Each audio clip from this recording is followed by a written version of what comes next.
Pemirsa sekalian, setelah Timnas 01 dan TPN 03 mendaftarkan gugatan perselisihan hasil pemilihan umum ke Mahkamah Konstitusi, baru terungkap fakta bahwa ternyata baik 01 dan 03 takut kepada bocil Samsul belimbing sayur.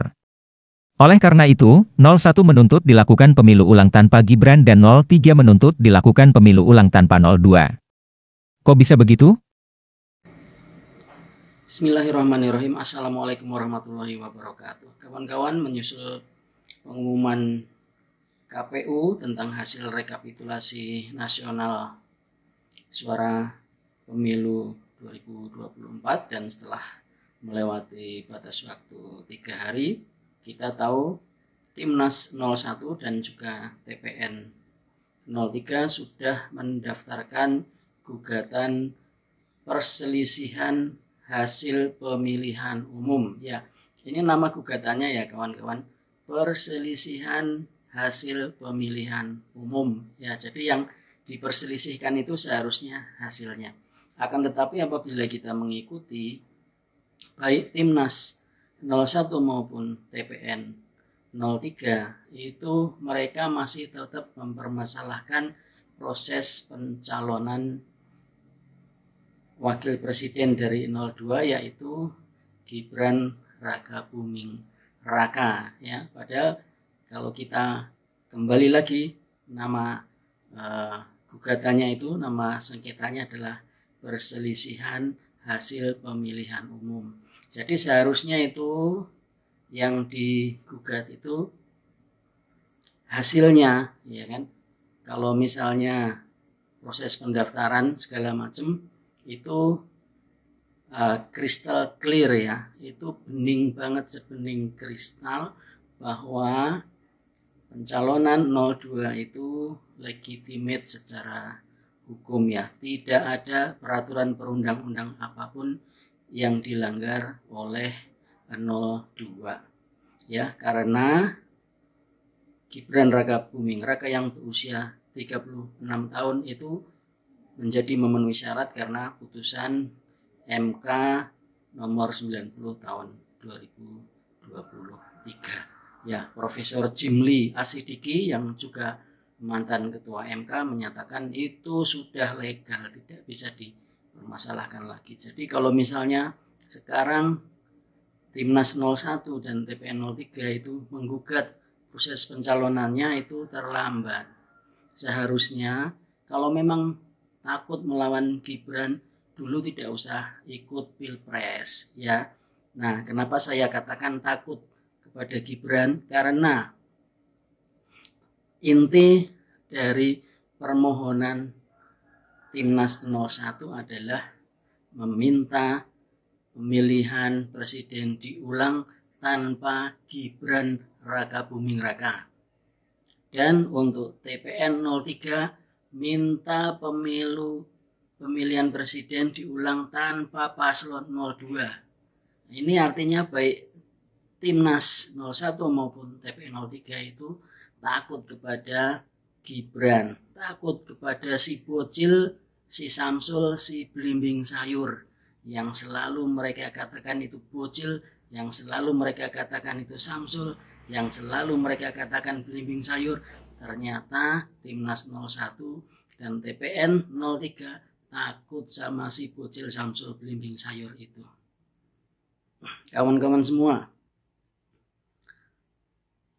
Ari Yusuf Amir mengatakan, ya, bahwa mereka ingin suara-suara yang mempercayakan gerakan perubahan, ya, sekitar 40 juta itu didengar. Ya, didengar, ya, semuanya didengar. Kemudian suara-suara yang memilih Ganjar, ya, yang sekitar 16% itu juga didengar. Akan tetapi hasilnya pemilihan presiden ini yang menang adalah paslon 02, 96 jutaan pemilih, ya.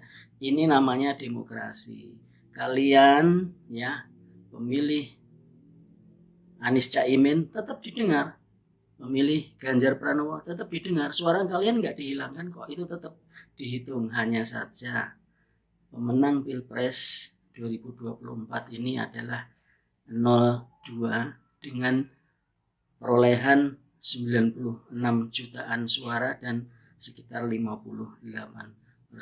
Kalau Timnas 01 ngotot ya, yang 40 jutaan harus didengar. Nah, ini Pilpres ini pemenangnya cuma satu paslon saja, Bos. Jadi ya nanti kalau memang masih mau, tunggu 2029 ya. Kobarkan terus semangatnya untuk perubahan itu. Kabarkan kepada masyarakat perubahan itu. Nanti ya kan selalu pelototi kerja Prabowo Gibran sehingga kalian bisa mengatakan bahwa betul kan harusnya perubahan yang lebih baik. Nah, begitu. Ya, mari kita ikuti cuplikan-cuplikan dari wawancara ataupun pernyataan dari Ari Yusuf Amir dan juga Todung Mulya Lubis ya, berkaitan dengan tadi itu ya, mereka mempermasalahkan pencalonan Gibran dan kemudian tuntutannya ya Timnas 01 agar dilakukan pemilihan presiden tanpa Gibran, lalu untuk TPN 03 dilakukan pemilihan presiden ulang tanpa 02. Ini kacau, saudara-saudara. Yuk kita ikuti saja. Ini adalah amanah kami, amanah dari rakyat Indonesia. Paling tidak kalau menurut hitungan KPU 40 juta lebih masyarakat memilih 01, belum lagi yang suara-suara yang nggak kehitung yang lain-lainnya. Tapi paling tidak itu sudah bukti nyata bahwa begitu banyaknya rakyat Indonesia yang menginginkan perubahan, menginginkan perbaikan, menginginkan Indonesia lebih maju. Ini bukan persoalan hasil, ini persoalan proses. Proses bagaimana mendapatkan hasil itu. Kita menginginkan bahwa pemilu ini berjalan dengan jujur, dengan adil, dengan bebas. Tapi fakta yang kami temukan tidak seperti itu. Banyak sekali terjadi pengkhianatan konstitusi yang dilakukan secara terstruktur, sistematis dan masif. Demi tegaknya konstitusi kita, demi menjaga demokrasi di negara kita, ini kami ajukan dan ini adalah pertanggungjawaban profesional kami. Jadi yang kami sampaikan dalam naskah kami, intinya adalah permasalahan pencalonan wakil presiden, calon wakil presiden di 02. Dari awal proses tersebut bermasalah dan lanjutan masalahnya luar biasa. Karena kebetulan calon wakil presiden ini adalah anak seorang presiden sehingga membawa dampak yang begitu luar biasanya.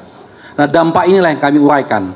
Bagaimana fakta-fakta yang kami ditemukan di lapangan, pembagian bansos yang begitu masif, aparat penyelenggara pemilu ikut main, aparat pemerintah ikut main, itu semua kami uraikan di permohonan kami. Jadi seandainya nanti ini diterima sebagai satu argumen yang kuat oleh Mahkamah Konstitusi, tentunya kami mengharapkan dilakukan pemungutan suara ulang tanpa diikutin oleh calon wakil presiden 002 yang saat ini. Dan itu diganti, calon wakilnya silakan siapa saja diganti. Mari kita bertarung dengan jujur, dengan adil, dengan bebas. Nah, saudara-saudara, permohonan kami cukup tebal, ya, itu 151 halaman. Ya, itu belum disertai dengan, belum termasuk bukti-bukti, ya, dan lampiran yang lain. Ya. Tentu ada posita seperti biasa, ada petitum. Nah, saya hanya ingin menjelaskan beberapa hal secara sangat umum, karena secara detail nanti akan kita sampaikan pada persidangan di MK nantinya. Pada intinya, seperti juga sudah diungkapkan di media, kami meminta diskualifikasi kepada pasangan paslon 02 yang menurut hemat kami ya telah didaftarkan dengan melanggar ketentuan hukum ya dan etika. Dan itu sebetulnya sudah dikonfirmasi oleh MK-MK dan terakhir oleh DKPP. Ya. Tapi saya tidak ingin detail mengenai hal ini. Saya hanya ingin memberikan semacam indikasi. Ya. Kemudian juga tentu karena ada diskualifikasi, kita juga memohon pemungutan suara ulang di seluruh TPS di Indonesia. Jadi bukan di satu tempat atau dua tempat, tapi di seluruh Indonesia. Dan tentu kami juga meminta kepada MK untuk membatalkan keputusan KPU yang kita sama-sama dengarkan beberapa hari yang lalu. Dan memerintahkan KPU untuk mengadminister, menyelenggarakan pemungutan suara ulang seperti yang kami minta. Ya kawan-kawan semua, sudah kita dengarkan bersama tadi ya, inti dari gugatan baik Timnas 01 maupun TPN 03 ya. Kalau kami simpulkan ya, mereka takut kepada Bocil Samsul Belimbing Sayur alias calon wakil presiden dari paslon 02 yaitu Gibran Raka Buming Raka. Mereka begitu takut ternyata ya kepada sosok Gibran ini. Nah, kawan-kawan, mengapa mereka setback ya? Mereka kembali ke masalah pencalonan. Padahal sekali lagi kawan-kawan, mengenai masalah pencalonan itu tidak ada peraturan perundangan apapun yang dilanggar oleh paslon 02. Gibran itu didaftarkan sebagai calon wakil presiden itu sudah sah menurut peraturan perundang-undangan ya, karena adanya putusan MK nomor 90 tahun 2023 itu. Tidak ada seorang ahli hukum pun yang mengatakan bahwa pencalonan Gibran itu tidak sah. Nah, tapi mengapa Timnas 01 dan TPN 03 terus memaksakan itu agar dibatalkan pencalonan Gibran? Ya, apalagi kalau bukan karena mereka ketakutan kepada sosok Gibran Raka Buming Raka. Dan kalau kemudian mereka menuntut dilakukannya pemilu ulang ya untuk 01 tanpa wakil presiden, calon wakil presiden Gibran, kemudian malah yang lebih gila lagi adalah tuntutan dari 03 supaya dilakukan pilpres ulang tanpa paslon 02. Jadi hanya 01 dan 03 saja yang akan bertanding. Ini sangat keterlaluan. Kawan-kawan, perlu saya informasikan bahwa dari survei LSI Denny CA terbaru ya mengenai sikap masyarakat terhadap hasil keputusan KPU, 89,8% dari responden survei LSI Denny CA itu menerima hasil pemilu sesuai dengan yang diumumkan oleh KPU ya. Kita hidup di alam demokrasi kawan-kawan ya. Jadi 40 juta jangan memaksakan gerakan perubahan, karena yang memilih keberlanjutan itu ada di angka 96 juta. Belum lagi kalau ditambah dengan yang memilih Ganjar Mahfud. Terima kasih kawan-kawan. Wassalamualaikum warahmatullahi wabarakatuh.